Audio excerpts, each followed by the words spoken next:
That's what manya mu street. Murukudei. Chiwenga wakanditi inini handisi kutungamira zvakanaka. Ndaifanira kuita sei. Ndo zvinoitwa nemunhu asiri coward izvozvo.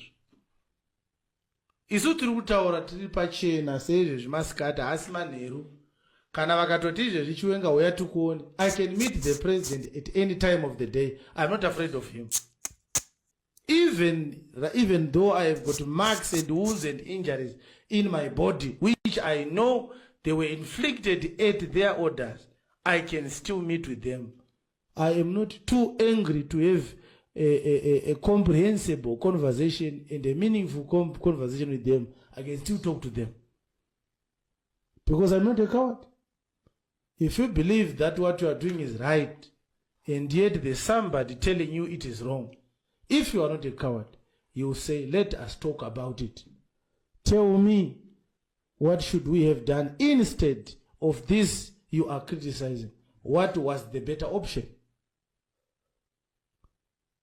The government of Zimbabwe does not want to hear the citizens speaking to them and ridiculing them, reproving them, criticizing them, and condemning their acts of irresponsibility.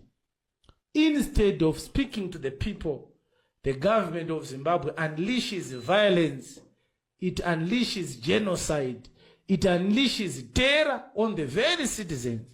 The only time you will see Mr. Mnangagwa trying to have a conversation with the population, it is when he's asking them to vote for him again.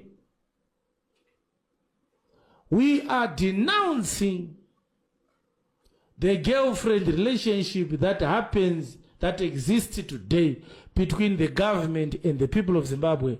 That is a consumeristic relationship. It's very costly.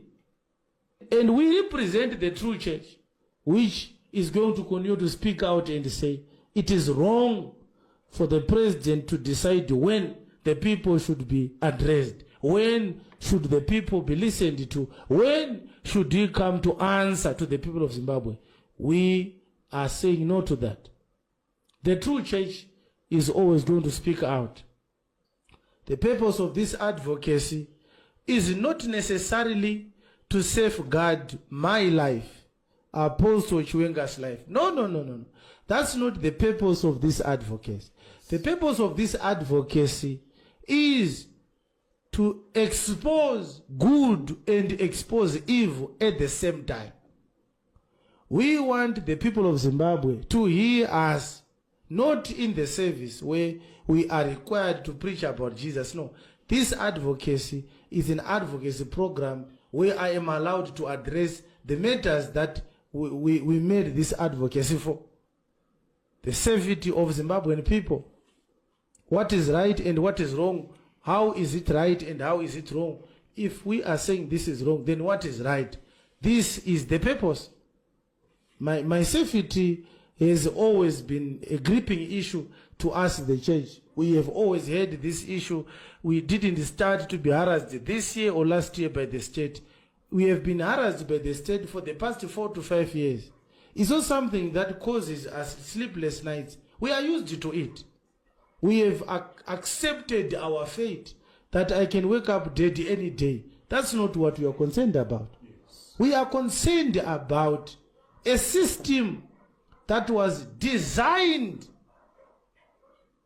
to smother the voice of the citizens so that they can preserve their grip, their criminal grip, their unlawful grip on power. Labeling people who speak out enemies of the government is an attempt at actually silencing a small dissenting voice, which should actually be allowed to speak out 24 hours a day.